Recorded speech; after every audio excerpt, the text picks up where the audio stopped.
오늘 첫 번째 아둘람 온라인 공동체 휴먼 라이브러리 시즌 2 주제 토론 우리의 명절 문화에 대해서 함께 생각해보는 시간을 갖도록 하겠습니다. 보시는 사진에는 두 가지 약속 1, 약속 2가 있는데 여가부에서 이 우리의 명절 문화에 대해서 좀 개선하고자 했던 사진입니다.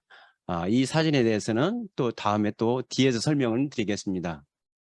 오늘의 이 우리 주제의 목적은 그간 관습적으로 행해졌던 우리 명절 문화를 한번 생각을 해보고 차세대 우리 자녀들입니다. 우리 다 바로 딸이 될 수도 있고 아들이 될 수도 있어요. 나의 가정부터 좋은 명절 문화를 계승하는 데에 의의가 있다고 볼 수 있겠습니다. 대의적인 것은 나 자신입니다. 나 자신, 내 가정부터 변하자 이런 뜻입니다. 원래는 세 가지를 생각을 했었는데 이제 시간을 재보니까 상당히 시간이 걸려서 두 가지를 압축을 했습니다. 첫 번째는 전통 제사와 기독교 문화의 개선점. 두 번째로는 명절 간 친족 간의 갈등. 이 부분에 대해서 같이 생각을 해보는 시간을 갖겠습니다. 우리 전통 문화, 전통 제사에 대해서 성경에서는 고린도전서에 이렇게 나와 있죠.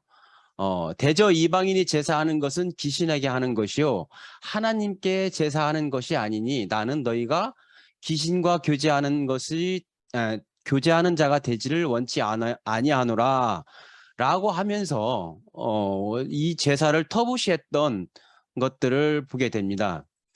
이에 대해서 좀 세부적으로 보기를 원하는데 반대되는 말입니다. 이 제사는 우리가 지내는 제사는 공자 사상에 기반을 둔 유교에서 출발했다는 것을 모두 다 알고 계시겠죠. 공자는 공자의 제자가 귀신 및 사후세계에 관해 이렇게 물었다고 합니다. 귀신이 있는지 사후세계가 있는지에 대해서 물었을 때 뭐라고 대답했냐면 사람의 일도 아직 잘 모르는데 귀신의 일을 어떻게 알겠느냐. 또 살아생전의 일도 아직 잘 모르는데 죽어서의 일을 어떻게 알겠느냐라고 답했다고 합니다.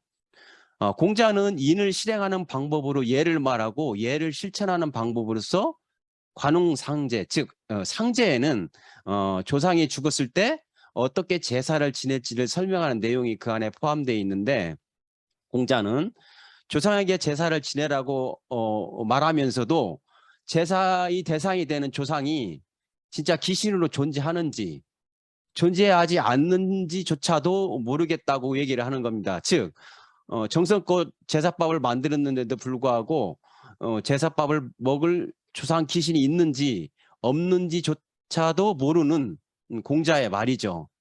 이에 묵자가 한번 이제 질문을 합니다. 귀신도 없는데 제사를 지내라는 공자의 말이 앞뒤가 맞지 않는다라고 비판을 하게 됩니다. 사마천이 쓴 사기에 공자가 제어라는 또 제자가 있는데 부모님과의 제자에 관련해서 문제를 갖고 논쟁한 내용이 있습니다. 공자는 조상에게 제사 지내는 이유는 부모가 나를 인간으로 태어나게 해준 근본을 잊지 않고 보답하기 위해서라고 말하고 그러면서 아이가 태어나면 부모는 3년 동안 애지중지하면서 이렇게 품에 품고 지내는데 자식도 부모님이 돌아가시면 이에 보답하기 위해서 3년 동안 상복을 입고 묘 옆에서 심유를 해야 한다라고 얘기를 제어와 함께 나눕니다. 또 다시 또 제어가 질문을 하겠죠. 3년 동안 어떻게 할 수 있냐? 3년 동안 하게 되면 봄에 씨를 뿌리고 가을에 수확을 해야 먹고 사는데 3년 동안 농사를 짓지 않으면 뭘 먹고 사느냐라고 당연히 항변을 하겠죠. 제어의 이런 질문에 대한 답변이 얘기 공예편에 나오는데 얘는 서민에게 내리지 않는다라는 구절 일로 설명이 되는데 얘를 실천하는 관운상제는 일반 서민과는 아무런 관계가 없는 일이라고 이렇게 결론을 짓습니다. 즉 공자가 살았던 봉건 시대의 사회 계급은 의로는 천자가 있고 그 아래는 땅을 하사받은 경대부라는 관료가 있고 행정을 관료 역할을 담당했던 사가 있었는데 사는 오늘날 선비라고 해석할 수가 있고 조선시대의 양반 계급에 해당되는 것입니다. 여기서 말하는 재산은 양반 이상의 계급에만 해당하는 거고 일반 서민과는 아무런 관계가 없는 일이라는 결론이죠. 조선 초기에는 이게 통계가 맞는지는 모르겠는데 인터넷 찾아보니까 약 1.9% 양반만이 후손이라고 합니다. 근데 오늘날 우리 한국에서는 모든 사람이 저희부터 저희 아버님 세대부터 제사를 지냈습니다. 모두가 1.9%에 해당되는 사람일지 우리가 한번 생각해 보아야 할 문제입니다. 결론적으로 공자가 말하는 이 제사라는 것은 조상 사후 귀신을 모시는 행위가 아니라 나를 낳고 키워준 조상에게 고마움을 표시하는 행동이다라는 결론을 가지고 이제 대화를 마칩니다. 여러분의 생각은 어떤지 제 말 끝나고 한번 같이 나눴으면 좋겠습니다. 두 번째로 함께 나눌 것은 우리의 명절을 좀 즐겁게 보낼 수 없을까라는 겁니다. 명절 간 친척 간의 갈등의 배경은 너무나 잘 쉽게가 표현되는데 일단은 모입니다. 모이면 자기 자식 자랑하겠고 남편 자랑도 할 수 있겠고 집 자랑도 하겠고 또 사람 없는 부엌에서는 시누이라든지 동서 뒷담화를 하겠죠. 그러다 보면 맨입에 있을 수 없으니까 술을 한 잔 먹습니다. 그러면 술을 먹으면서 개인적인 불만을 얘기하겠죠. 이때 어땠다. 그러면 거기에 대한 또 반론이 얘기합니다. 또 그 과정에는 재산 분배에 관련된 것도 있을 것이고 형제 간에 빌려간 채무 얘기도 있을 것입니다. 그리고 나서 이제 한바탕 이제 말이 옥신각신하면서 싸웁니다. 그리고 나서 이제 다시는 보지 말자 하고 다시 이제 집으로 귀가하고 이런 것들이 저만 그런 줄 알았는데 저희 처형님이 계시는데 그분도 마찬가지로 집에서 그런 이 악순환이 계속 반복된다고 그러더라고요. 그래서 여가부에서 얘기했던 가장 듣기 싫은 결혼 전 명절에 가장 듣기 싫은 소리 결혼 전에 있었던 사람은 너 취직했니? 결혼 언제 할래? 누구는 대기업에 취직했더라. 그리고 결혼 후에 명절에서 가장 듣기 좋은 소리는 이번 명절에는 내려오지 마라. 우리 해외여행 간다. 이런 말을 했다고 그럽니다. 여러분은 명절 때 어떻게 즐겁게 보내셨는지 궁금합니다. 옆에 모두가 즐겁게 명절을 보낼 수 없을까라는 만화 비슷하게 그려놓은 사진이 있는데 이런 얘기가 있죠. 엄마는 내년부터 반찬 가게에서 맞추자. 엄마 내년부터 반찬 가게에서 음식을 맞추자는 얘기를 하는 거죠. 아들이 힘들어서 하는 것인 것 같습니다. 옆에는 또 장모님한테 사위가 설거지를 하는 겁니다. 설거지는 제가 전문입니다. 즉 명절을 어느 한 사람 어느 부엌에서 하고 있는 며느리들이 독점해서 하는 것이 아니라 모두 다 같이 만나서 이야기하고 나누는 그런 명절이 명절로 지내자 이런 취지에서 그린 내용 같습니다. 앞에 처음에 우리가 보였던 것처럼 우리 명절 문화는 함께 만들어가고 함께 이루어가는 것입니다. 내 자신 아니면 내 가정이 우리 후대에게 어떻게 나부터 남겨야 될 것인가를 한번 이 시점에서 곰곰이 생각해 보아야 될 것이라 생각이 됩니다. 이상으로 발제를 마치겠습니다.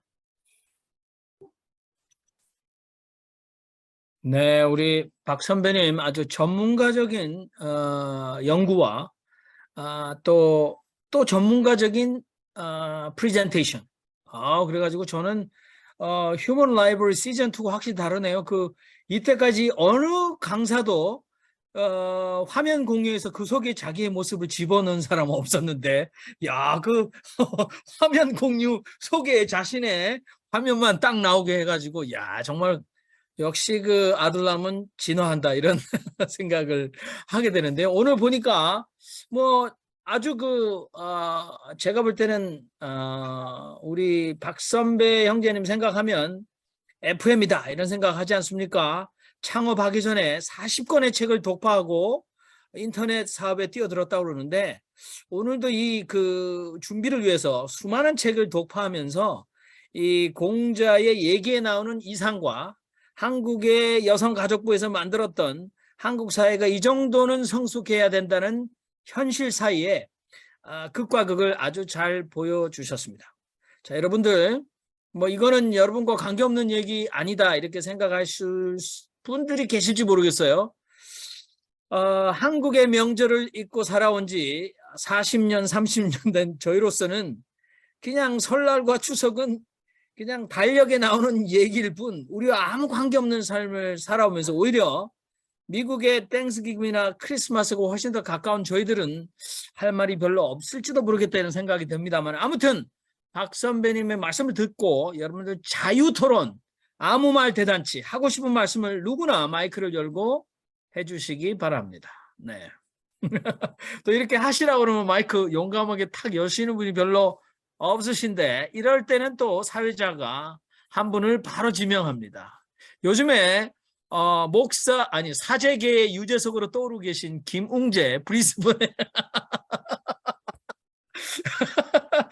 굉장한 이 진행 솜씨를 저 정도면 정말 아나운서 해도 정말 아무 문제가 없다. 우리 웅재 사제님 마이크 켜시고 일단 브리즈번에서 느끼는 한국 명절에 대한 감을 좀 얘기해 주십시오.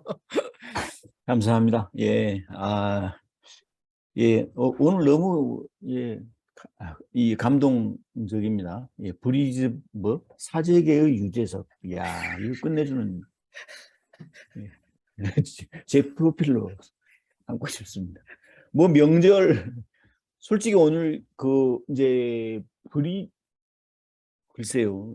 저는 사실 이민, 이렇게 횟수가 그렇게 길지 않기 때문에, 이제 겨우 15년 이렇게 살았는데, 그 명절을 생각하는 느낌이 근데 사실은 갈수록 이제 희박해지는 건 사실입니다. 사실 그 초창기에 이제 그 지난주에 그 명절이었지 않습니까? 근데 저희 집사람하고 이제 달 보면서 얘기를 이렇게 했고, 이제 그 지난주는 제가 이제 다른 곳에 가느라고 저희 교회에 이제 없었는데, 오늘은 이제 나오면서 지난주에 추석이었으니까 한복, 개량 한복이지만 입고 와서 또 이제 성도들에게 또 서비스를 한번 해드렸었는데, 지난주에 그러니까 그 집사람하고 달 보면서 얘기를 하다가 그런 얘기를 집사람이 하더라고요. 처음에 첫째 해, 두 번째 해 여기 와서 추석 때 엄청 집사람이 많이 울었거든요. 그 호주에 모르겠습니다. 진짜 그런지는 모르겠는데 달이 유난히 그 커 보이는 느낌이었어요. 호주에서 이 보는 달이. 그래서 추석 때 정말 달이 왜 이렇게 크게 하늘에 떴는지 모르겠어요. 그런데 그걸 보면서 이제 첫 번째 해하고 두 번째 해에 그랬던 것 같아요. 집사람이 막 많이 울었던 것 같아요. 이제 그 생각나니까 한국의 가족들 생각나고 하니까. 그런데 그 다음 해부터는 이제 서로 조금씩 무뎌지다가 이제 최근에는 이제 웃으면서 그때 얘기를 하죠. 그때는 왜 그렇게 많이 울었을까? 이제 그런 얘기들을 합니다. 이제 처음에 우리 박선배 형제님께서 제사에 관한 말씀을 해주셨어요. 그러면서 이제 육아와 이제 묵자를 또 살짝 이렇게 비교를 해주셨는데, 정말 정확하게 잘 보신 것 같아요. 공자는 이제 대놓고 제자들한테 그렇게 말했거든요. 귀신은 없지만 군자라고 하면 그래도 제사 지내는 법은 이제 배워야 된다. 이런 이제 게 공자가 제사에 관한 얘기의 그 요약이고, 이제 그걸 이제 비판하는 묵가 쪽에서는 귀신이 없다면서 무슨 제사를 준비를 하고 그러냐, 이건 말도 안 된다, 이렇게 얘기를 이제 했죠. 근데 묵가 쪽은 사실은 이제 그 이제 상제, 하늘이라는 존재, 또 그 인격신처럼 존재하는 그 귀신의 존재를 믿었던 것 같습니다. 묵가는 확실히 그걸 믿었던 것 같고, 다만 이제 묵가는 그 서로 모순되는 부분, 또 지나친 허식, 왜냐하면 그 묵가가 강조한 것 중에서는 절용 사상이 아주 중요한 게 있었거든요. 근검 전략 하는 그 절용 사상이 아주 강하게 있었기 때문에 그런 허례허식에 치우치는 것들을 아주 강하게 비판을 했었죠. 그래서 이제 그게 묵가와 유가의 대표적인 대비였고, 제사에 관해서는 저 같은 경우에는 그 조금 그 약간 오픈된 입장이었습니다. 그래서 그 한국에서 제가 장로교 목사로 있을 때도 저는 이제 그 산소에 가면, 그 할아버지 할머니 산소에 가면 이제 저희 아이들하고 같이 갈 때는 꼭 그 저부터 절을 한번 합니다. 하고 저희 이제 아이들에게는 하고 싶으면 해라, 네, 아빠는 한다, 아빠는 돌아가신 분들을 이제 그 공경하고 늘 뭐 돌아가셨지만 당신들은 저에게는 귀중하신 분들이고 저의 핏줄이십니다 하는 의미로 아빠는 절대 우상에게 절하는 게 아니라 그런 뜻에서 절을 하는 거니까, 아빠가 한다고 해서 너희들은 반드시 할 필요는 없다, 너희들 하고 싶으면 해라 하고 이렇게 절을 저는 반드시 합니다. 그리고 저희 어머니가 2016년도에 돌아가셨는데, 그 이후에 한국을 방문할 때 저희 어머니 추모관에 가면 저 역시 절을 합니다. 예. 그리고 뭐 그런 입장입니다. 그런 측면에서 좀 유연하게 제사라는 것을 보면 되지 않을까, 이렇게 생각합니다. 말이 길어서 죄송합니다. 네, 감사합니다. 우리 김웅재 형제님, 말을 천천히 하시기 때문에 길게 하셔도 아무도 짜증나는 사람이 없어요.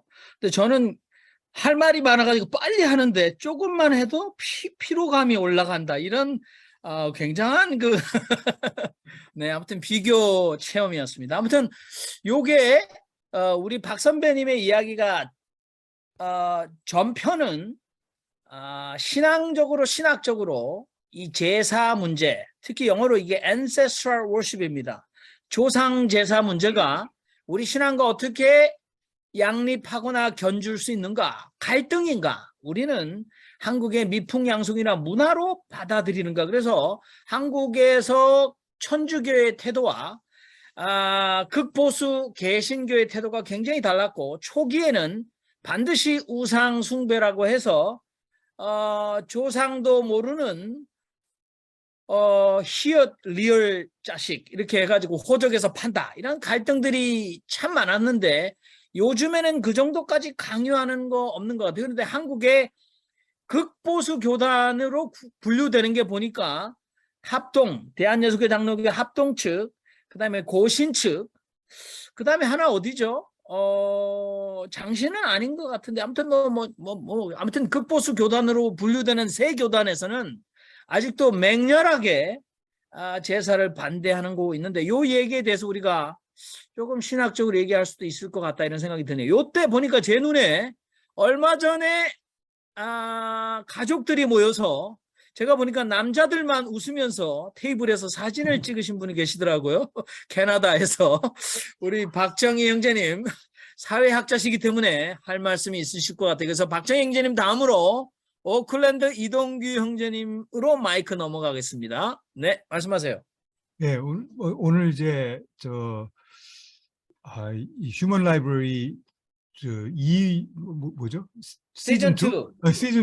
시즌 2가 되면서 이제 박 선배 형제님 한 코너를 해주셨는데 저도 이제 한 코너 담당이 있어요. 그런데 제 것은 전에 하는 것처럼 비슷한데 이제 우리 내부의 우리 멤버들이 발표를 하시는 거예요. 발표를 하시고 옛날에 하던 식 비슷하게 그렇게 하는 거고, 이제 오늘 하신 코너는 좀 짤막하게 하고 톤을 길게 하고 뭐 이런 것 같습니다. 그렇게 차이가 나는데, 박 선배 형제는 발표 드리고 내가 하는 코너로 모셨어야 되는데 하는 그런 생각이 좀 이렇게 후회스럽게 드는 그런 느낌이 있었어요.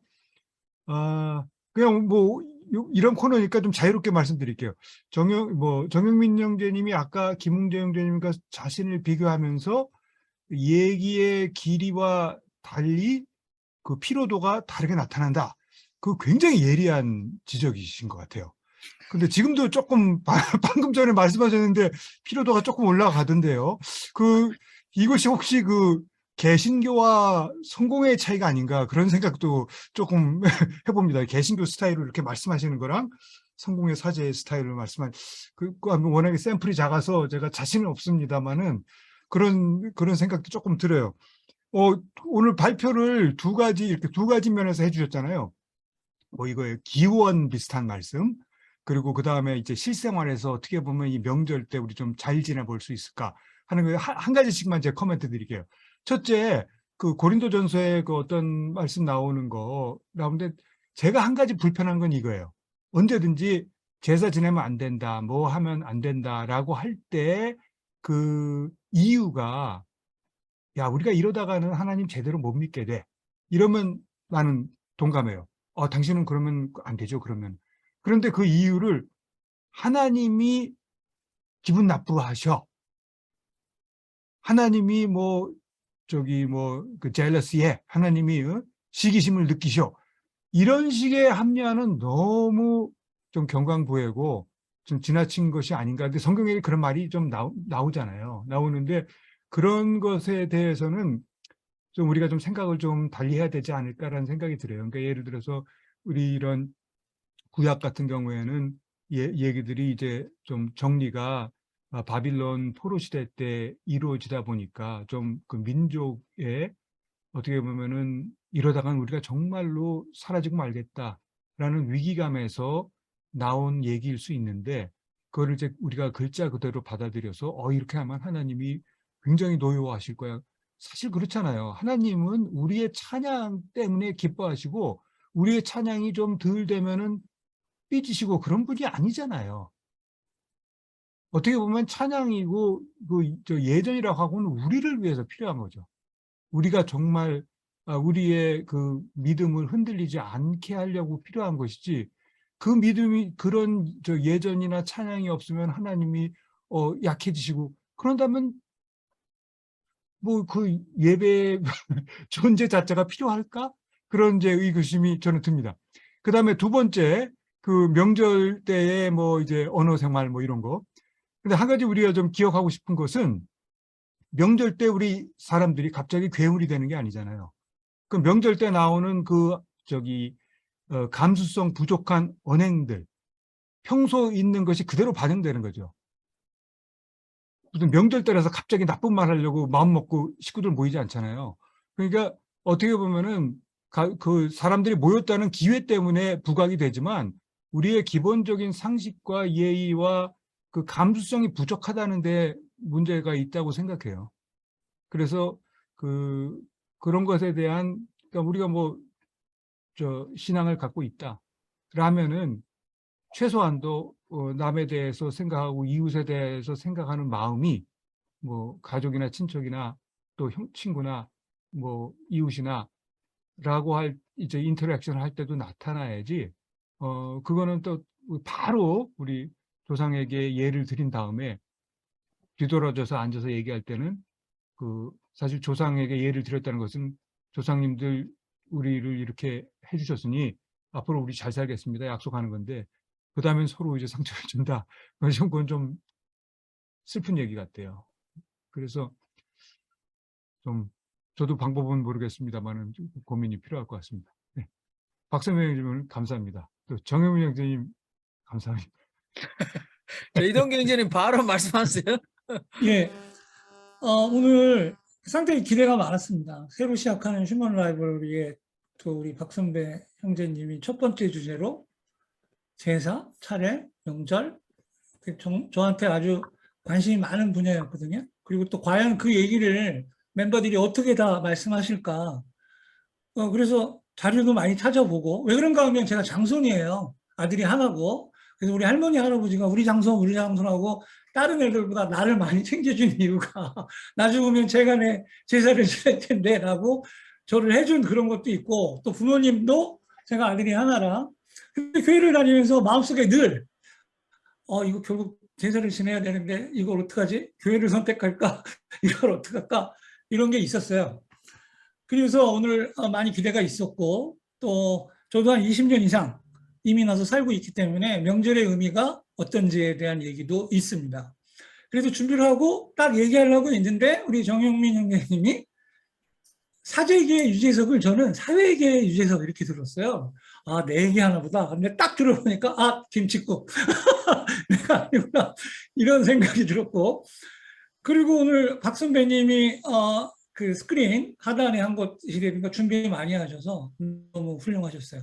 첫 번째, 명절에 대한 거 두 코멘트 중에 저는 그 만나면 막 싸우고 다음엔 보지 말자 그러고 막 그러더라도 꾸역꾸역 친척들이 매년 명절날 모이는 것들이 굉장히 그립습니다. 여기 있다 보면 명절이 되면 너무 아쉽고 서운한 게 우리 아버지가 6형제인데 그 고모 3명에 삼촌 2명 이렇게 키를 쓰고 모여요. 그리고 싸워요. 뭐 누구는 유치원을 보내줬고 누구는 국민학교 뭐고 누구는 집을 주고 뭐 이런 거 갖고 막 싸워요. 그리고 다음에 안 본다 그러고 또 와요. 경쟁적으로. 그래서 저는 그 친척들 보이고 우리 사촌들 보고 뭐 그러는 거에 대한 게 늘 있기 때문에 여기 와서 명절에 그렇게 안 되는 게 좀 저는 아쉬웠어요. 그리고 그립고 그래서 저는 어떻게 했나 하면 그런 게 있기 때문에 여기 신성란 형제님이 증인이신데 추석이나 구정이나 이런 명절 되면 명절 음식 그 돼지고기가 들어간 녹두를 직접 갈아서 녹두전을 부치고 거기다가 빨갛게 꼬치실을 해서 교회에 가져가서 교회에 있는 분들과 나눠 먹었어요. 그리고 교회 사람들이 굉장히 좋아했고 그다음에 뭐 산적도 하고 떡도 하고 해서 신성 형제님 안 계신가요? 아, 마침 자리를 비우셨네요. 그래서 명절의 의미는 저는 오히려 그런 어린 시절에 어떤 그 서로 이렇게 모이는 그런 게 이제 그립고요. 제사 문제는 빨리 얘기하겠습니다. 제사는 부모님이나 할머니, 할아버지 지내는 거 우상숭배가 저는 아니라고 생각합니다. 그거는 일종의 우리가 쭉 갖고 온 우리의 문화, 전통에 대한 문제지 신앙의 문제. 물론 차례를 지낼 때 지방을 쓰거나 사진을 놓거나 향을 피우거나 절을 2번 하거나 뭐 술잔을 올릴 때 돌리거나 뭐 이런 부분들은 사실 한국의 제사 문화는 유교적 문화보다는 중국의 유교 또 일본에도 있죠. 그 뭐 신사라든가 뭐 도교 영향이 있는데 한국은 전문가 얘기가 무속의 영향이 더 크다고 합니다. 정통 유교도 아니라고 합니다. 그렇기 때문에 저는 어쨌든 제가 생각하는 거는 부모를 위해서 할머니 할아버지를 위해서 공경하고 예를 지키고 하는 건 효의 문제고 그렇다고 진짜 아까 박정희 교수님 말씀처럼 하나님에 대한 그런 절대 우상숭배가 아니라면 저는 효에 대한 개념이면 저는 괜찮다. 뭐 그렇게 생각합니다. 예, 이상입니다. 네, 우리 전주이시 집안 정선 이동규 형제님 의미 있는 얘기를 쭉 하셨습니다만은 결국은 결정적인 한 방은 있었다. 내 또 여기 민감하시기 때문에 많았습니다. 우리 그 김웅재 형제님은 제가 아까 사제계의 유재석과 같아 이렇게 비교했는데요. 제 닉네임이 목사계의 유재석이라는 거 한마디 해드리면서 요 또 우리 그 조상숭배 박정석 자매님 넘어가시네요. 자, 조상숭배 그러면 사실은 아프리카입니다. 우리가 아프리카에서 대영 제국의 선교사가 보냈을 때 이 조상 제사 문제로 엄청난 갈등을 일으켰는데 이현희 형제님 빠질 수 없습니다. 요하네스버그의 이현희 형제님 말씀해 주시기 바랍니다. 예, 오늘 박선배 형제님께서 아마 이 발제를 하실 때 어떤 뭐 신학적인 이런 것보다는 좀 개인적인 이야기들 이런 거를 처음에 말씀하실 때 그런 거를 많이 좀 기대하셨던 것 같아요. 저는 아마 한국 사는 분들보다 어쩌면은 이렇게 해외 나와 사는 분들이 명절에 대해서 좀 더 많이 생각하게 되지 않았을까 그런 생각도 제가 좀 해봤습니다. 외국 나와 살면은 정말 미안한 점이 많거든요, 일단은. 그리고 한국 가서 이제 느끼는 게,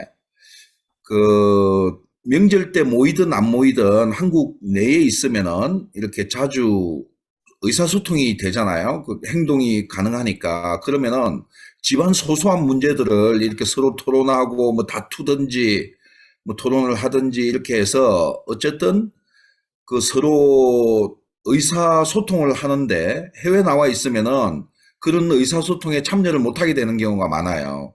근데 사실은 해외에서 열심히 일해서 자리를 잡고 하는 과정에 그런 가족 간의 소소한 일들에 끼지 않으니까 집중을 할 수 있어서 좀 아마 좀 성공할 수 있는 확률도 좀 높아지지 않나 그런 생각도 제가 좀 해봅니다. 공부하는 분들이든 사업을 하는 분들이든. 그런 게 있기 때문에 항상 제가 뭐 다른 사람들은 뭐 해외에서 고생을 해서 돈을 버는데 뭐 공부를 하는데 그런 표현을 쓸 수 있지만은 또 정작 나와 사는 사람들은 그렇게 함으로 해서 가족들 간의 뭐 소소한 것들을 가족 간 대소사를 챙기지 않은 덕분에 또 뭐 지인들 뭐 행사들 많잖아요. 그런 거 다 배제하고 살아왔기 때문에 내가 또 집중할 수 있었다라는 그런 미안함이 항상 제가 가지고 있습니다. 그리고 전통에 대해서 제가 제가 딸이 둘이니까 또 아들이 있었으면 어쩔지 모르겠는데 제가 항상 생각을 하고 이야기를 좀 자주 하는 편입니다. 근데 우선 아까 아프리카 말씀하신 것부터 제가 먼저 말씀드리면은 여기 와서 제가 깜짝 놀란 게 한국하고 똑같은 전통이 있어요. 몇 가지가. 일단은 애들 업고 다녀요. 그리고 어른들 앞에서 술, 담배 못 해요. 꼭 옆으로 돌려가지고 하고 뒤로 숨어서 하고 그 다음에 어른들한테 물건을 줄 때 두 손을 쓰더라고요. 여기 아프리카에서는 다 자기보다 어른이면 꼭 두 손을 써요. 그 제가 참 많이 놀랐어요. 우리하고 좀 비슷한 점이 많구나. 근데 우리 애들한테 제가 전통이라는 걸 이야기할 때는 이게 내용보다는 형식적인 거잖아요. 항상 전통 이야기할 때는.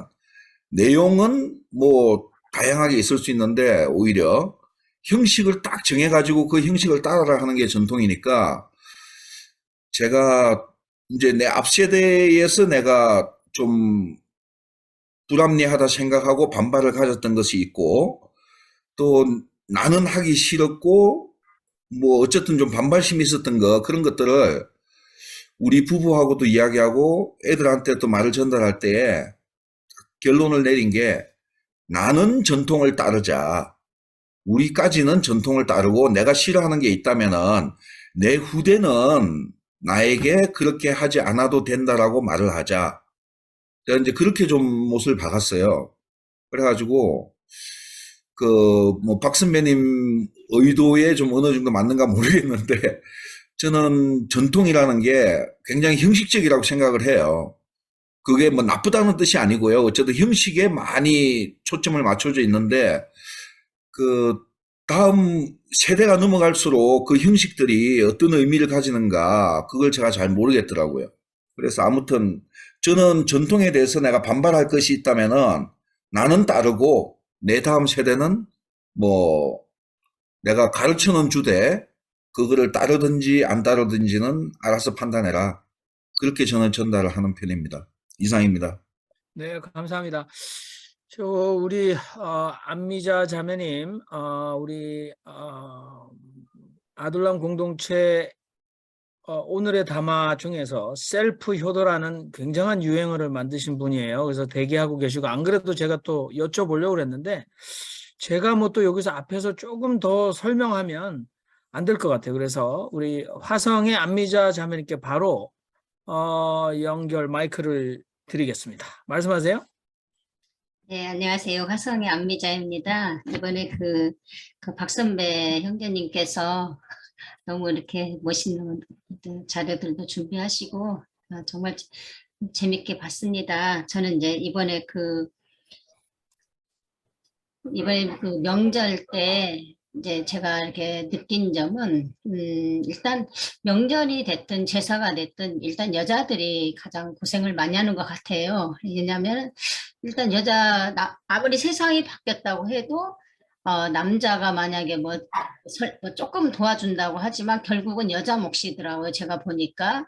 그래서 제가 이제 이번에 제가 이제 저 친정 엄마 같은 경우에도 제가 계속 이야기를 했어요. 이 제사라는 것이 뭐 우리 한국에서 만들어진 게 아니고 뭐 어디에서 오고 아무리 열심히 설명을 했지만 제 친정 어머니의 그 확고한 신념이 뭐냐면 제사는 굉장히 어떻게 생각을 하냐면 제사에 그 귀신들 쉽게 말하면 조상들이 와서 이제 우리 친정 엄마가 음식을 만들어서 제사상을 차려놓으면 와가지고 조상들이 와서 그 음식을 먹는다는 생각을 가지고 계시더라고요. 그래서 제가 아무리 설명을 해봤자 제 어머니 마음속에 완전히 그게 그냥 신념같이 뿌리 내려서 그건 바꿀 수가 없다는 걸 느꼈고요. 근데 마찬가지로 제 시어머니도 똑같은 생각을 가지고 있던 것 같아요. 그래서 어차피 제 부모님들은 돌아가셔야만 그게 뭐 없어질 수도 있고 아니면 누가 또 그걸 이어받아서 할 수도 있겠지만 중요한 건 이건 지금 어르신 세대들이 돌아가실 때까지 그건 바뀌기 어려울 것 같고요. 예, 그래서 저는 이제 거기에서 뭘 깨달았냐면 우리가 젊은 사람들이 이 제사를 굉장히 싫어하거든요. 왜냐하면은 합리적이지가 않기 때문에 싫어하는데 차라리 이걸 갖다가 전통적으로 죽은 사람이 와서 이걸 먹기 위해서 우리가 그런 제사를 지내는 게 아니라 차라리 이 조상들이 우리를 위해서 그동안 얼마나 많이 희생을 했기 때문에 우리가 있었다 하면서 조상을 존경하고 조상을 위해서 그걸 기리기 위해서 이런 음식을 같이 먹고 차리고 한다면 아마 이게 전통이 더 이어지지 않을까 이런 생각이 들고요. 그리고 저희 친정 엄마가 하는 이야기가 어차피 본인이 죽게 된다면 어차피 제사는 지내지 말라고 해요. 그러면서도 본인 세대에는 정말 열과 성을 다해서 하는 걸 보고는 역시 제사는 여자들이 몫이다. 이제 남자들은 사실은 와서 먹는 것밖에 할 줄 모르거든요. 근데 여자들이 좀 희생이 다른 게 제사와 전통이지 않나 이런 생각을 합니다. 네. 사실 제가 서구 사회를 많이 경험해 보지 못했는데 미국만 해도 가장 큰 명절 할러데이 하면 이게 이제 미국 말로 Family Reunion Day 그렇게 해서 가족들이 멀리 떨어져 있는 가족들이 다 한국에서는 사촌까지 다 포함하는지 모르겠습니다만은 미국에는 일단 자기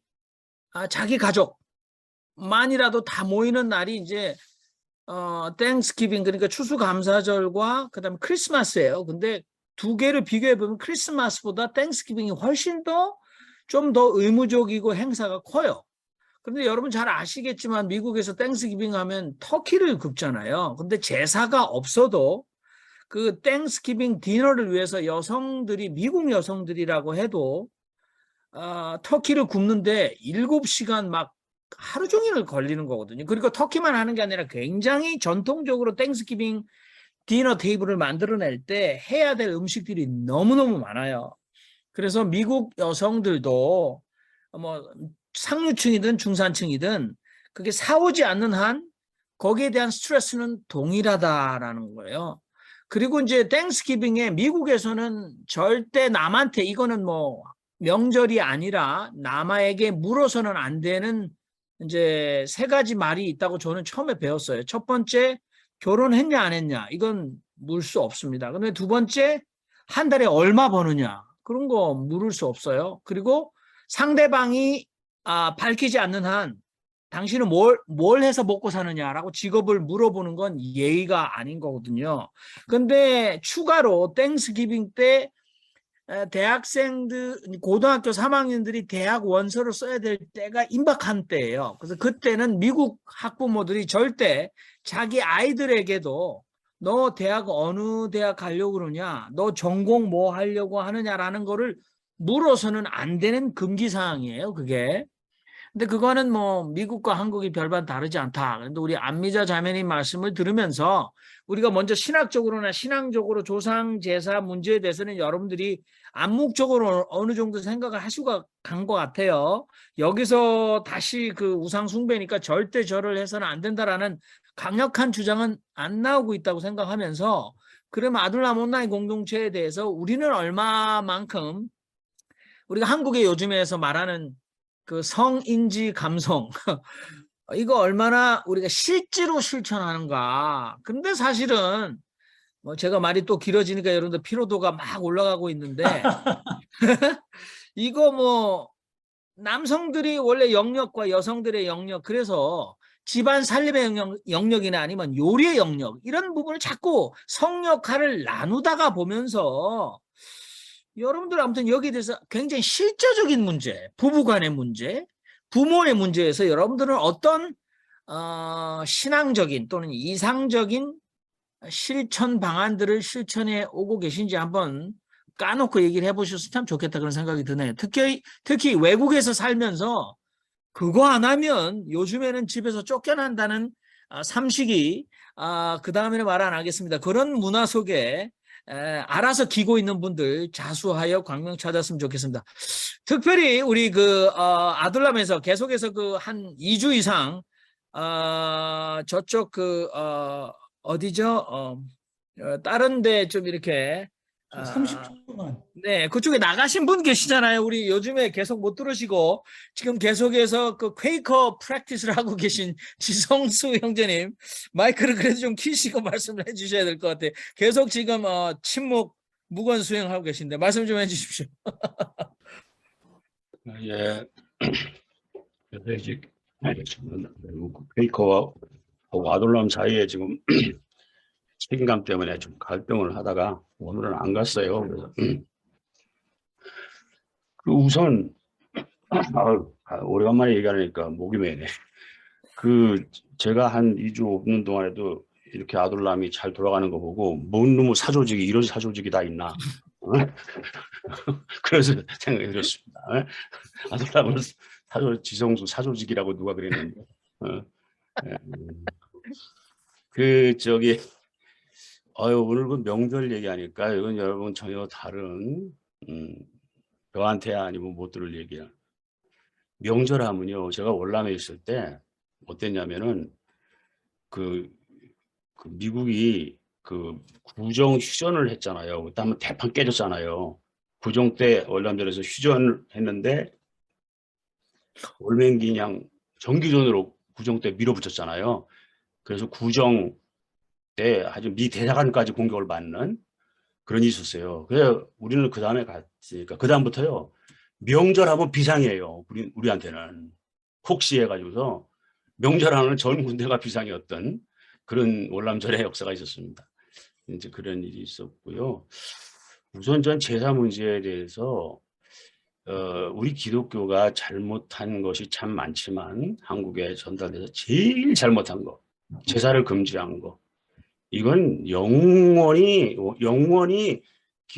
한국 기독교의 원죄예요. 이거 벗어날 수 없는. 근데 중국은 어땠냐면요, 처음에 이제 마테오 리치 친구들이 와서 보니까 잘 적응했단 말이에요. 중국 문화하고. 그 다음에 도미니크 판가, 이게 헷갈렸는데 프란시스코 판가 이제 다른 수도에서 왔어요. 이게 뭔 짓이냐 그래서 싹 못하게 했어요. 그 다음부터 대박해가 왔어요. 다시 또 이제 또 아이고 바꿨거든요. 그 중국은 기독교와 아무런 충돌 없이 그 이후에 쫙 퍼져나갔어요. 그러니까 우리 한국에 처음 온 선교사들이 얼마나 꼴통들이 왔냐 이거야. 언더우드 아펜셀러가 그렇게 존경할 만한 사람들이 아니에요. 그리고 꼴통들이 왔기 때문에 한국 기독교가 이렇게 개피를 보고 있다. 계속 그렇게 생각이 되는 거죠. 그래서 그 제사 얼마나 좋은 겁니까? 저는 지금도 아사히 기억되는데 6.25에서 부산에서 피난 와가지고 공덕동 조그만 학구방은 아니고 월세방 사는데도요. 그때 월세방 살면서 제가 초등학교 때 제사를 지낸 거예요. 그 삼촌도 오고 뭐 고모도 오고 그 우리는 방 하나 겨우 월세방 사는데 여러 가족이 모이는 거예요. 그래 바깥에서 막 뭐 하고 그래서 우리 그 남자들만 조그만 방에 들어가서 제상 차려놓고 저도 남자라고 맨 밑에 이제 제일 그죠? 저라고 그러던 기억이 정말 아슬아해요. 그 얼마나 좋은 전통과 저기를 이 무식한 선교사들이 와가지고서 한국을 개무시한 거죠. 중국에서는 못 그랬는데 저는 그런 생각입니다. 그래서 제사는 참 지금이라도 복원할 수 있으면 좋겠다는데 요새는 근데 예수 안 믿어도 제사 안 지내잖아요. 기독교회 안 다녀도 제사 안 지내요. 그게 바로 기독교가 퍼뜨리는 제사 안 지내도 상관없다라고 하는 문화를 퍼뜨려버린 거죠. 뭐 조상 숭배다 요즘은 그런 게 어디 있습니까? 그런 게 아니고도 가족들이 모여 살 수 있는 그 자체의 토대를 없애버리는 기독교의 본제. 저는 그걸 생각하면 늘 가슴이 아픕니다. 예, 제가 뭐 평할 수는 없습니다만 우리 지성수 형제님 언제나 단호하고 급진적이다 이런 생각을 하네요. 요 얘기를 또 이제 한국 기독교 형성사 옥성덕 교수가 들었으면 아주 엄청나게 반발하면서 물론 저희는 그런 자유가 있어요. 왜냐하면 제가 언더우드를 보낸 교단에 속한 목사죠. 그래서 이제 언더우드나 아펜젤러의 사실 그 북미 보수적 기독교의 영향인가 아니면 이 사람들이 일본과의 관계에서 조선의 독립을 위한 또 굉장한 우리가 꼴통 기독교의 틀을 뛰어넘는 그런 생각도 가지고 있는가라는 걸 아주 옥성덕 교수는 따지기를 좋아합니다. 그러나 아무튼 저도 깊게 공감하는 게 그 언더우드나 아펜젤러는 금방 사실은 이 전라도 쪽에서 학생을 구하고 나서 죽었잖아요. 그 물에서 빠져나오지 못하고 그렇기 때문에 anyway 그를 추종하는 한국 목사들 이 사람들이 더 그러니까 켈빈보다도 켈빈이스트 이 사람들이 훨씬 큰 문제를 만들어냈듯이 한국에서 이 꼴통 기독교 한인 조선인 목사들이 굉장한 거를 만들어냈다 해서 우리가 조금 옥석을 가려내야 될 힘도 필요하다 그런 생각을 하면서 제가 한 가지 얻는 얘기는 이 북미에서 우리가 아메리칸 인디안이라는 말은 잘못된 거잖아요. 그러니까 아메리칸 네이티브 피플 그러니까 미국 원주민들 이 사람들에게 있어서 땅을 사고 파는 것 요번에 여러분들이 땅 사고 파는 거 여러분들 여기에 대해서 신앙적으로 반대하시는 분은 문화적으로 기겁하시는 분은 없잖아요. 그런데 미국의 원주민들이 땅을 파는 것은 자기 엄마를 파는 거였거든요. 이건 도저히 불가능한 일이었어요. 그리고 그 사람들의 시간 개념, 미국은 전부 다 시급이에요. 그러니까 시간은 돈이다.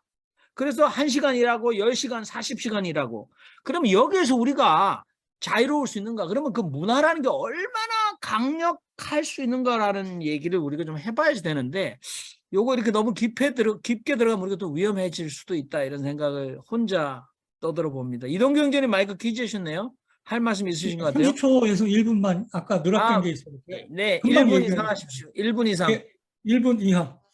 아까 박선배 형제님이 조선시대 때 양반이 1.9%였고 후기 때 뭐 얘기했는데 제가 역사 공부를 좋아하는데 조선 후기 때 양반 비율은 70%가 넘습니다.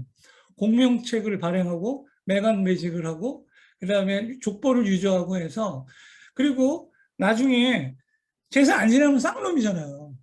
그럼 누가 안 지내려고 그러겠어요. 다 상론 소리 안 들으려고 다 하고 또 통계적으로도 70%가 넘었다는 거 조선 후기 때. 그리고 정영민 목사님이 얘기한 전주희 씨가 아닙니다. 저는 양성희 씨인데 전주희 씨라고 그래가지고 그것도 바로 잡고요. 마지막 얘기 누락된 게 아까 지성구 목사님 얘기하니까 마음이 굉장히 편안합니다. 예, 기독교가 잘못한 게 제사를 못하게 했다는 거에 대해서. 그런데 그 안에 미신적인 요인들은 우리가 경계해야 된다. 뭐 예를 들어서 음복하고 뭐 갱물을 먹으면 겁이 없고 문을 열어놓고 빨래를 걸면 안 되고 중간에 5분 동안 불을 끄고 나갔다 들어오고 많은 그런 요인들이 있거든요. 그것까지 지키는 것들은 좀 문제가 있다. 그냥 공과 예의로 하는 게 중요하다. 네, 끝입니다. 이동 경제님 뭐 진짜 본인이 조사를 많이 했다 그러는데 정말 조사를 많이 하셨나 보네요. 도움이 많이 되는 것 같아요. 근데 그 경계가 교단이 또는 우리가 믿는 기독교가 그 경계, 이게 미신적 행위다, 주술적 행위다, 그 경계를 누가 정하느냐에 따라서 굉장히 달라질 수도 있다 이렇게 생각이 되는데요. 제가 한국에 처음에 아무튼 2020년도에 갔나요? 아둘람 공동체 멤버의 자격으로 갔을 때 우리 지성정 장님이 임원 형제를 빨리 만나봐라. 그래가지고 임원 형제와 함께 간 곳이 양평의 이신건 교수님을 만나러 갔어요. 근데 이승균 교수님이 그 한국의 천년 은행나무 있는 그 절, 양평에 있는 은행나무 있는 이름 갑자기 생각 안 나는데요. 거기에 가서 제가 그 대웅전에 갔어요. 그래서 대웅전에 들어가서 잠깐 이렇게 대웅전 앞에서 이렇게 다 하고 나왔더니 이승건 교수님 신학자잖아요. 그러니까 바깥에 내가 나왔는데 안에 들어가셔서 뭐 하셨어요? 그래가지고 제가 답변이 부처님한테 왔다고 인사하고 왔는데 예, 용문산 그렇게 얘기를 했어요. 그랬더니 뭐 별말을 안 하시더라고 그때 저한테. 자, 요 부분에 대해서 우리 박선배 형제님, 우리가 이 토론하는데 박 선배 형제님이 기대했던 토론으로 흘러가고 있는지 삼천포 쪽으로 빠지는지 한 말씀 좀 해주세요. 아닙니다. 이게 우리 휴먼 라이브러리는 어떤 해답을 찾는 게 아니고 우리 자신이 이 명절 문화를 어떻게 내 자신이 바꿔갈 것인가를 스스로 질문하고 공자가 얘기했던 것처럼 답하고 할 수 있는 거라고 생각이 듭니다. 그래서 어쩌면 마무리가 될 수도 있는데 이 추석을 우리가 모두 차례를 지낸다고 얘기를 하는데 이 차례가 차 플러스 예절이라고 그래요. 이게 간략한 거죠. 차를 마시면서 예를 행하는 거. 이게 차 한 잔을 넣고 예를 갖추는 것이 이게 정석인데 이게 이제 민중문화로 이렇게 결합돼서 좀 옛날에 우리 너무나 못 살던 시절에 그런 이 음식 좀 많이 해서 같이 나눠 먹자. 이렇게 이제 결합돼 가지고 지금 요즘은 뭐 홍동백선이 뭐 이렇게 다 외우지도 못하는 그런 것들을 많이 하고 힘들어 하잖아요. 그래서 원래 이 취지는 우리가 차를 놓고 같이 이야기할 수 있는 그런 아름다운 거였다라는 거에서 출발했다는 것을 좀 제가 공부를 하면서 배우게 됐었고요. 그다음에 우리가 지금 기독 문화가 너무 이 제사로 우상 숭배의 하나로서 터부시하는데 올바른 유교를 한번 생각해 볼 필요가 있다. 이런 것도 제가 한번 말하고 싶었던 거고요. 그래서 공자가 말한 이게 기신을 섬기는 것이 아니라 조상에 대한 감사하는 마음을 표현한 것이었다. 이 제사라는 것이 그 출발이 이것이었다라는 것을 얘기를 하고 싶습니다. 그래서 제가 준비하면서 저 자신도 많이 배웠어요. 저도 어떤 면에서는 바로 전까지 부모님의 뜻을 도저히 저버릴 수가 없어요. 아무리 설득하더라도 이 제사를 폐지할 수가 없는, 그러고 또 며느리한테 오라고 그래서 이제 술 한 잔 따라야 된다 하면서 이 어떤 미신적인 요소를 가미하면서 부모님이 이렇게 강요하는 것들에 대해서 설득이 안 되더라고요. 그런데 부모의 마음을 헤아려 주는 그런 부분도 있어야 되겠다. 그런 생각들 많이 깨우치는 그런 생각이 됐었고요.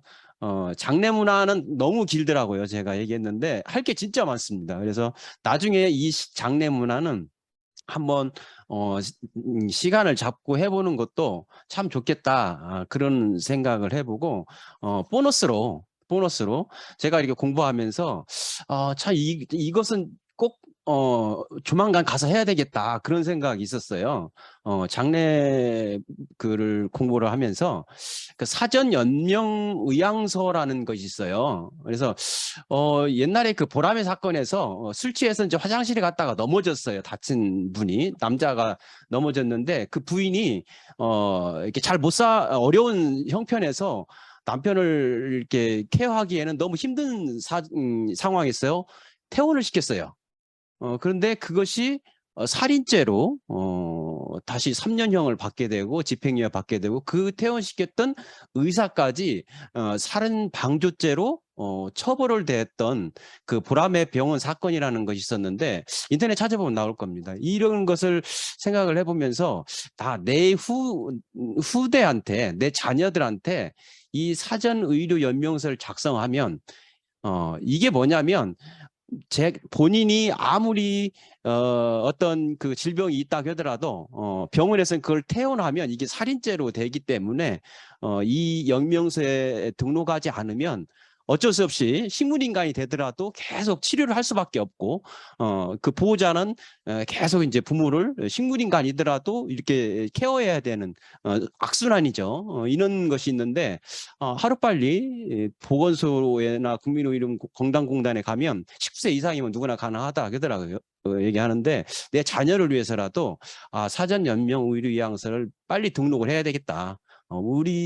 내가 이제 장례문화서를 공부하면서 좀 느꼈습니다. 그래서 다음에 기회가 되면 함께 나누는 시간이었으면 좋겠습니다. 예, 감사합니다. 네, 그 부분은 마지막 부분은 미국에서도 마찬가지예요. 그 종이 한 장 때문에 뭐전 재산을 병원이 가져갈 수 있는 길을 열어놓는다. 뭐 그 나중에 정말 아주 국제적으로 중요한 것 같아요. 제가 마무리는 아니지만 예, 우리 김웅재 선생님 말씀하세요. 말을 또 하게 돼서 죄송합니다. 한 가지만 저도 꼭 이 말씀은 드려야 되겠다는 생각이 들으세요. 그 제사와 관련되어서 우리 그 전통 문화가 이제 유교 문화에 이렇게 젖어 있다라는 이제 그런 식의 그 통념들을 우리가 많이 갖고 있는 것 같습니다. 근데 사실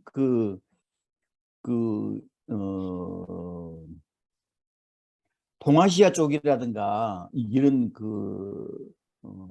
그러니까 나라라든가 이런 게 그 이민족으로 이민자들에 의해서 구성된 그런 나라가 아니고 원래 그 자리에서부터 그 어떤 그 민족국가적인 형태를 갖고 있는 그런 곳에서 조상에 관한 문제는 꼭 동아시아에만 국한된 것이 아니고 세계 어디에나 다 그 공통적으로 다만 양상이 다를 뿐이지 그건 모두가 다 이렇게 있는 것이고요. 그 다음에 이제 우리가 유교 때문에 우리 조상들이 유교의 문화를 받아서 제사를 지냈다. 이건 상당히 어폐가 있는 이야기인 것 같습니다. 왜냐하면 그 전부터 그 제도, 그 전통은 계속 있어 왔습니다. 다만 이제 조선시대 때 성리학이라는 게 지도 이념으로 자리 잡으면서 이제 그걸 육아가 얘기한 그 가르침에 맞게 맞추다 보니까 그런 의식들이 형성된 것이거든요. 사실 제사에 관한 문제라든가 하면 이제 중국 역사의 고대 상나라 때부터 은나라라고 하는 상나라가 원래 재정일치 사회였거든요.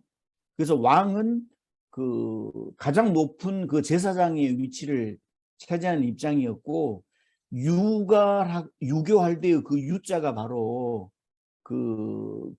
유자란 글자가 비우자가 있거든요. 그래서 기우제를 지냈던 마을에서 기우제를 지낼 때 그걸 관장하던 사람, 그래서 충문을 쓰고 했던 사람들, 그것이 발전해서 사실은 육아가 됐다는 거. 그래서 우리가 지내고 있는 제사가 유교 전통에 의해서 이렇게 갖춰진 것이 아니라는 거, 이걸 말하고 싶었는데.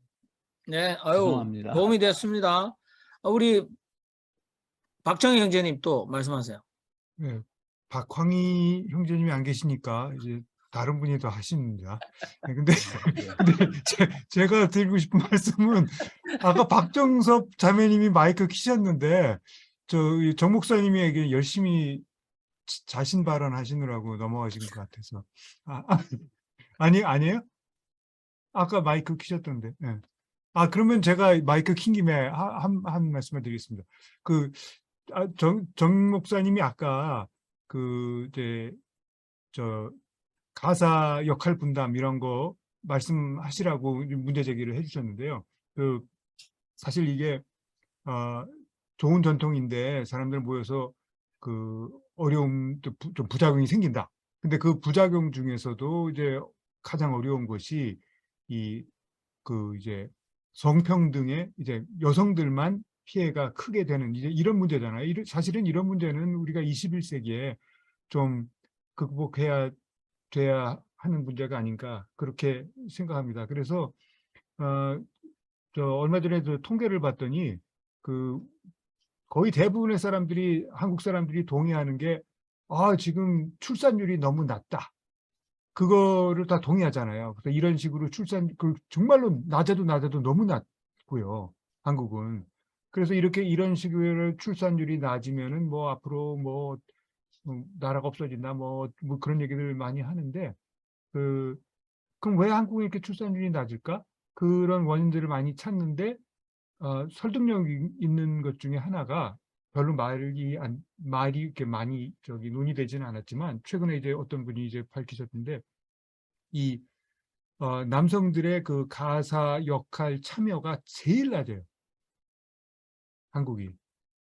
그래서 그게 출산율 낮은 거와 관련이 없을 수가 없다라는 그 주장을 봤습니다. 그래서 좀 그런 면에서 우리가 노력해야 되겠고, 근데 이제 외국에 살면 이제 그런 면이 좀 많이 바뀌죠. 한국에 있는 거와는 또 아무래도 그 전통적인 영향이 낮아지니까. 근데 기본적으로 인식이 뭐 그렇게 복잡한 게 아니라 아까 어떤 분이 말씀하신 것처럼 심플하게 이동현 의원님 말씀하신 심플하게 생각하면은 나만 편하지 않고 같이 잘 지내자 하는 동기에서 시작하는 거 아니에요? 일을 좀 나눠서 한다는 것 자체가 복잡하게 생각하지 않고 그래서 그런 면에서 좀 생각이 너무 아직 옛날이다. 그러면 좀 바꿔야 되지 않을까 그렇게 생각합니다.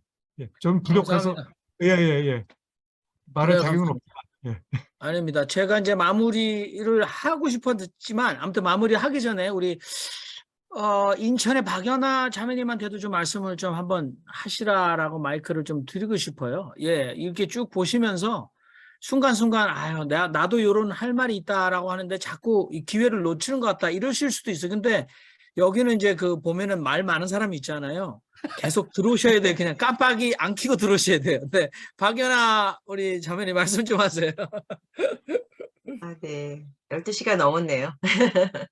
네. 그냥 저는 제가 이제 믿음 생활을 늦게 했는데 지금 한 2007년도부터 제가 했는데 그냥 저는 종교를 핑계로 엄마가 1년에 13번의 제사를 지내고 제사 때는 7촌이 모이는 그런 집에 있다 보면서 종교를 핑계로 그냥 엄마 해방을 시켜주자는 의미에서 그냥 저는 제사를 좀 없앴던 것 같고요. 제가 제사를 그렇게 하지 말자고 했을 때 저희 엄마 아버지가 한마디의 말씀 없이 다 들어주셨다는 게 저는 너무 감사한 일이고 지금은 그냥 명절 때나 뭐 이러면 그냥 이제 며느리들이 이제 생기다 보니까 그냥 의논해서 이번에는 어디쯤에서 만날까? 뭐 예를 들면 대전이나 뭐 중간 지점, 거제도 뭐 이렇게 만나면 다 와서 거기서 보내고 각자 헤어지는 요런 게 또 이제 저희 집에 또 이렇게 새롭게 또 조금 문화로 자리 잡은 것 같고요. 시댁 쪽에는 제사가 많지는 않았지만 근데 제가 이제 종교 생활을 하면서 왠지 제사를 지내는 것이 그게 죄책감처럼 느껴지는 때가 있더라고요. 제가 처음 교회 나오고 얼마 안 됐을 때부터.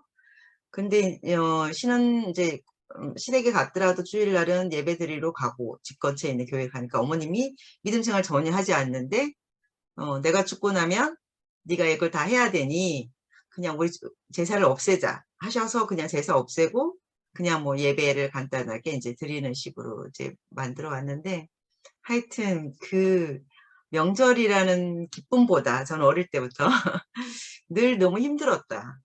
그리고 이 칠촌이라는 거 다 알고 다 챙겨야 된다는 부분들도 너무 힘들었고 저는 이제 그래서 제가 종교를 바꾸면서 새롭게 믿음 생활하면서 가졌던 것 중에 그냥 그 핑계로 그 부분이 저는 가장 좋았다, 잘했다. 제 나름은 그런 생각을 하지만 또 근데 또 그런 게 없어지니까 지나간 그런 어르신들과의 어떤 그러니까 저는 이제 조부모까지는 다 얼굴을 알고 같이 생활을 했으니까 근데 그런 얘기들이 좀 없어지는 건 좀 아쉬움은 좀 있는 것 같아요. 그런 제사나 그걸 핑계 삼아 우리 그때 그랬잖아 뭐 이런 얘기가 너무 좋았던 그런 기억들이 있습니다. 네, 감사합니다. 네, 감사합니다. 그러니까 우리 지성수 형제님이나 박연아 자매님도 이게 우리의 그 가족, 아까 우리 이동기 형제님 전주이시 아니라고 그러는데 자기 가족의 정체성과 굉장히 중요해. 우리가 누구다라는 거를 공동체적으로 인식하는 특별한 날이 아닌가 그런 생각이 드네요. 근데 우리 박정희 형제님께서 사실 역할 분담 그런데 이제 외국의 이제 한국이 그 저출산율과 남성의 가사 분담에 굉장히 낮은 부분이 분명히 상관관계가 있다 이렇게 말씀하시는데 미국 같은 경우에서 저는 그렇게 지금 뭐 거의 20년 이상 제가 볼 때는 설거지는 제가 해요. 왜냐? 스테파니가 음식을 만들면 만든다고 고생했는데 치우기까지 해야 되느냐. 그러니까 그건 제가 하는 게 당연하다고 저는 느꼈고 그다음 빨래 제가 해요. 다리미질 제가 빨래는 제 일이라고 생각해요. 쓰레기 비우는 거 제 일. 물론 많이 없어요. 근데 이건 내 영역이니까 건드리지 마라. 근데 미국에서 남편이 맞벌이로 부인과 함께 일하고 들어와서 신문을 펼치고 신문을 읽는 것 자체는 거의 자살행위예요, 여기서는. 왜냐하면 애들이 어질러 놓은 거 들어오자마자 여성들은 집안에 들어오면서 애들이 어지러운 걸 치우기 시작하는데 남편은 이제 일하고 들어왔다고 소파에 앉아서 신문을 펼쳐서 읽는다. 그건 내가 볼 때는 집에서 쫓겨날 죽으려고 용을 쓰는 거거든요. 그래서 저희는 굉장히 자유롭게 뭐 설거지 이거는 뭐 거의 기본이에요. 그거는. 근데 그보다 훨씬 많이 하는 분들이 저보다 연배가 20년 넘는 분들도 계속 해오는 일이다 그런 생각을 좀 해보는데 한국 사회에서는 어떤지 잘 모르겠어요. 그리고 제가 사실은 마무리로 이제 빨리 얘기하겠습니다. 하고 싶은 게 피로도 올라가실 텐데 이게 크리센돔이라는 말이 이게 서구가 기독교 문화잖아요. 근데 여러분들 문화가 제국주의예요. 여러분들이 그 포크 나이프 써가지고 밥 먹어야지 그게 문명인이고 젓가락 쓰거나 손으로 먹는 거 야만인입니까? 그러지 않아요. 근데 우리가 양식을 먹을 때 포크 나이프 이거 아주 굉장히 무식한 툴이잖아요. 근데 그걸 가지고 남의 문화를 판단하는 게 문화 제국주의인데 사실 서구 기독교 문화라고 해도 그 서구 기독교 문화를 가지고 한국 문화를 판단하는 게 문화 제국주의인데 기독교 문화라는 게 생겨날 수 있는가? 그래서 이 라이놀드 리버가 문화와 그리스도라는 책에 아주 고전적인 책이잖아요. 그래서 문화와 상충하는 그리스도. 이래서 이건 사실 그리스도가 기독교인데 그 다음에 문화 위에 있는 그러니까 상층 문화라고 기독교 문화라는 게 없는데도 문화 위에 그리스도교.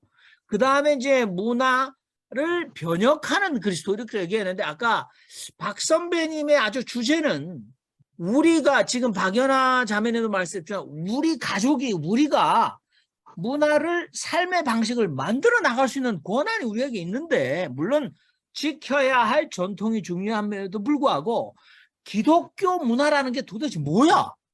이렇게 우리가 물으면 성가대 하는 게 기독교 문화냐? 그러면서 우리는 제가 볼 때는 문화 창달에 이바지해야 할 아둘람 온라인 공동체의 문화, 그건 삶의 방식이잖아요.